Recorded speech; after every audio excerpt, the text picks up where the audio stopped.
Welcome to the CXR channel, our premier podcast for talent acquisition and talent management. Listen in as the CXR community discusses a wide range of topics focused on attracting, engaging, and retaining the best talent. We're glad you're here.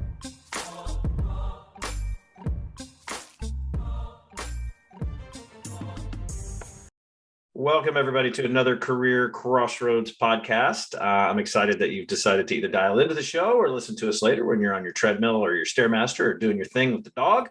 Either way, we're glad that you're dialed in and giving us just a little bit of your attention today. We've got about 10 minutes that we're going to talk with sort of an industry. This guy's been around a while. I wouldn't call him local, though. He's not local to most of our listeners, so you may or you may not know who he is. Gal, welcome to the show. Thank you. Thank you for having me. So for those who do not know who Gal Almog is, Gal, why don't you give us what I like to call, and is now got to be getting famous, this request, an escalator pitch for what you do and sort of why the listeners should care about your opinion at all, like a little bit of background. I'm a veteran entrepreneur who started the companies before. In the last 20 years, my focus has been the recruitment technology industry. As you can see from my accent, I'm not from Texas, I'm from Tel Aviv. Israel is a hub for a lot of technology companies, you may know. But recruitment in general, recruitment technology in particular has fascinated me. I feel very fortunate to be an entrepreneur in this business that, in addition to creating good business, is also creating a lot of good in our world, helping people find jobs, helping companies find good talent. So I feel fortunate to be in that kind of a business. I started companies in the recruitment technology industry before. My previous company is a company called PandaLogic. You may have heard about PandaLogic. It was acquired by Veritone a couple months ago. Successful journey that I had with that company, and then a successful exit. And about 4 years ago, I started Talenya to solve a different problem in the recruitment industry that has to do with the sourcing of talent. PandaLogic focused on active job seekers, creating a programmatic advertising platform for recruitment advertising.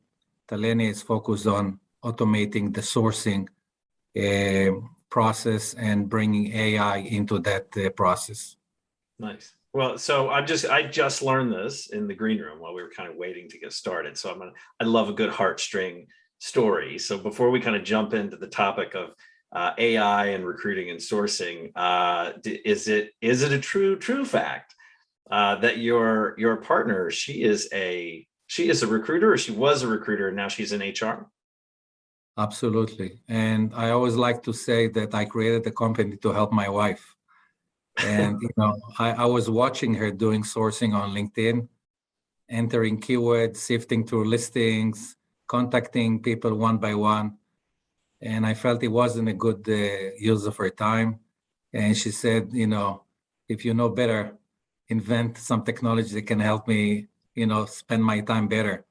And I did that. Yeah, challenge accepted. Yes. Did you automate her right out of recruiting? Is that why she went into HR?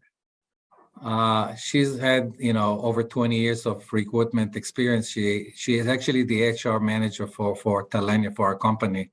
So she likes to focus on multiple aspects of HR. And since we've automated the recruitment sourcing,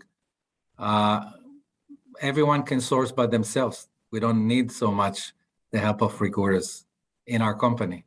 Well, so let's talk a little bit about that vision then, and how where you're sort of thinking the direction of the industry goes from an AI standpoint. And if we can level set first, because everybody says they've got some sort of AI and some sort of product that does some sort of automation or that is some sort of smart.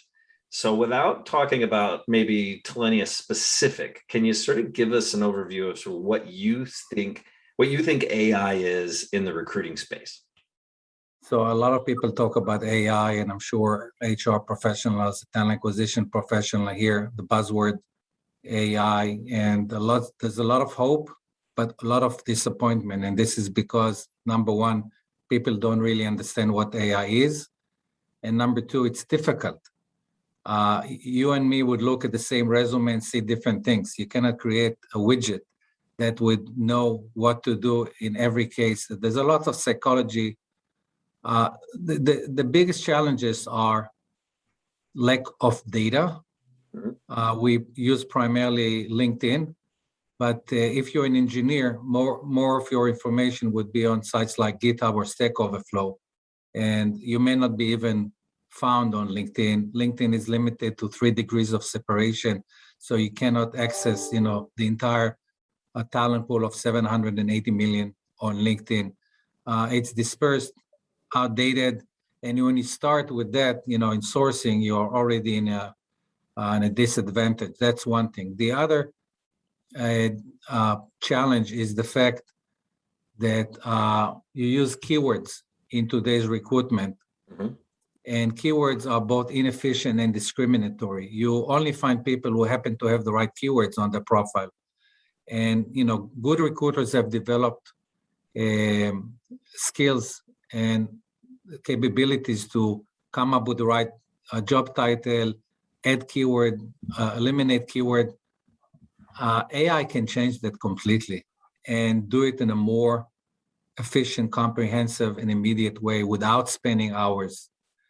And the challenge is to bridge the gap between what recruiters have in their minds as far as the position they are hiring for and what AI can understand. And it requires an interaction between algorithm and humans because there's no replacement to the human mind. And no matter how good is the job description, it would never describe completely. It's a marketing document, so it cannot reflect. And I often see a job description and the client says, no, but I need a person like this. And I say, it's not in the job description. And they say, oh, the job description is just a marketing document. It's not reflective of what we need. So there's a lot of nuances that are only in the human head. And the challenge for AI is to bridge that gap and teach the AI what you want, what your preferences, what your priorities, and things like that. And in addition, of course, there is the challenge of diversity and the ability to overcome the limitation that LinkedIn has as far as, not to have to look at pictures to find diverse talent. There are better ways. And these are some of the challenges that AI can overcome. But the last one that I think is critical is AI can help overcome challenges of engagement with talent. Because sending messages one by one is not a very scalable way to engage with talent. But this is a situation today. The entire world, as far as marketing, is using automation, sales and marketing automation. It is not available for recruitment. And AI has the ability to take that to a new level and automate engagement with candidates. Well, so Gal, let me ask you. So for the sake of argument, if you've got a role that you're trying to recruit for and you're asking the hiring manager, you're asking the head of talent about that role, and they're saying, well, yeah, we need these skills. And you're saying, well, they're not in the job description, right? How would we know that? How is it that AI, how are we training the robots to take over? Like what is the most effective way for us to sort of look at how we're supposed to make them smarter without implementing all of our own biases in that process?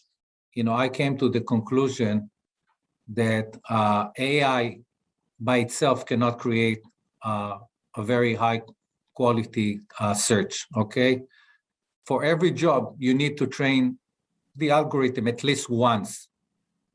Once you've trained the algorithm for a particular job, AI can remember and implement that for future jobs. So there must be a training start to a process. And the way it's done is by looking at candidates and giving them thumbs up or thumbs down.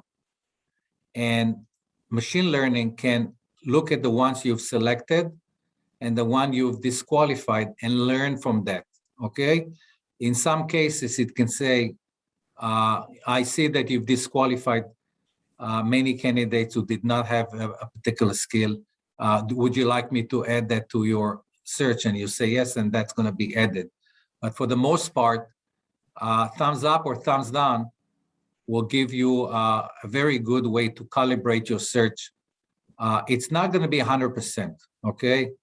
And that's one of the challenges that a lot of talent acquisition professionals are facing, because they expect the same quality of selecting each and every candidate that they want to contact. Mm-hmm. Because AI would do the selection for you. It's going to be not 100%, but the scalability is going to be so significant, you're going to end up having more candidates to interview. So it's something between selecting them one by one to posting a job and getting everyone who think they qualify. Is there anything that you see in the future from an AI standpoint? Because a lot of the discussions right now, especially with this challenge employers are having in finding the talent at the level of experience that they're looking for, is there anything that you see or forecast from an AI standpoint on potential, on AI being able to identify a candidate's potential to crush it in that role, whereas historically they may be missing 2 or 3 skills that have otherwise historically gotten a thumbs up from a recruiter?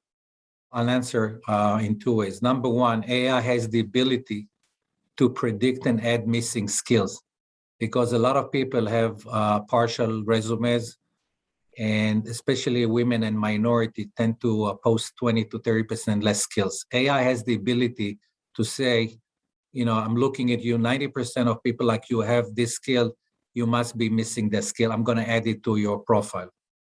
Okay, that's one thing. The other thing AI can do is they can look, and this may be the biggest advantage that AI can offer to the recruitment industry. Think about recruitment.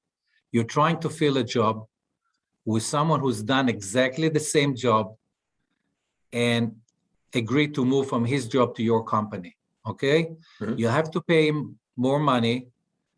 He may not fit, and he may not want to leave, or you may be competing with 100 other companies offering the same thing.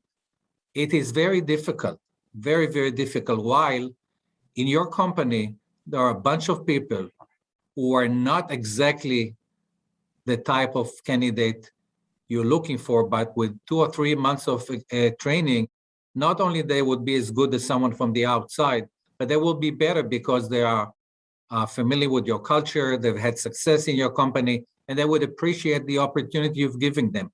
AI can tell you within your company or outside your company who could fit. How do they do that? You look at career patterns. You can say, according to this career pattern, his next most likely career path is this job, okay? Consider that person, as opposed to looking exactly for the same person that you're trying to fill.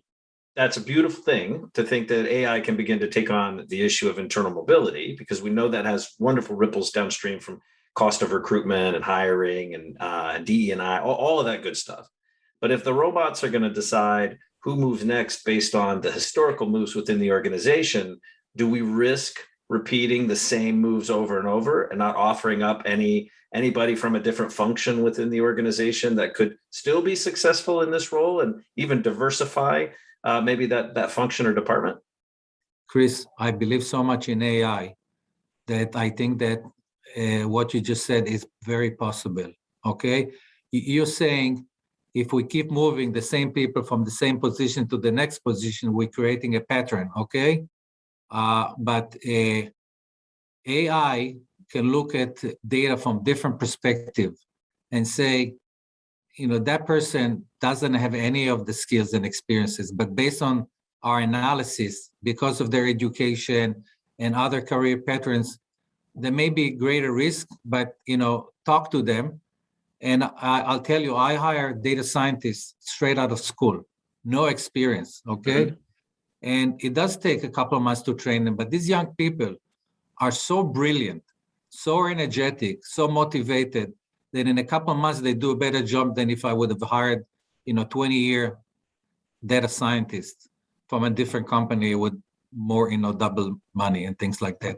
And I think that given the tight employment market, not only the company would start to think about these kind of internal mobilities, but they have to. They just have to, because they are not able to fill those roles. And I think it's a blessing. AI can help them in that. So I think I'm on the same page with you in terms of the future of recruiting is that we will potentially need, and let's just pick 10 years from now, we will potentially need quite a few less, let's say, manual sourcing, entry-level type of recruitment folks to sort of build those slates up front. But let's say I've got 100 recruiters today at my organization. Yes. And in 10 years, AI helps me reduce that to 50. Right. And I'm all in on Gal's AI theory for recruitment. But do I need to hire a different kind of talent to help my AI continue to learn? Or is it's just going to go Skynet and it's going to completely automate itself and just get smarter every year? It's a good question. And I don't know the answer, but I'll tell you what I think is the right answer. All right. I think that where AI would go is to look at historical data and help the company come up with wisdom. Okay. So for example, if I see that recruiters tend to hire people from a certain school, I would bring it up and put a spotlight on that and tell the company, you may want to look elsewhere because there's a pattern. People hire people like them. And this is just one example of how we can use data to tell the company first how they hire, who they hire, and how they can change to increase diversity in the hiring. And my vision is that recruiters will focus on interviewing people and not on sourcing people. So even though they can say, thumbs up, thumbs down, and train the algorithm, at the end of the day, AI will bring them interviews, and most of their time would be focused on interviewing, convincing people, onboarding people, and the manual work that they're doing now would be eliminated. You'll have different kind of recruiters. Yeah. Much more of you free them up to be much more partners internally and really focus on the engagement or the human aspects, right? The conversational aspects of recruiting. Exactly. Yeah. Exactly. Nice.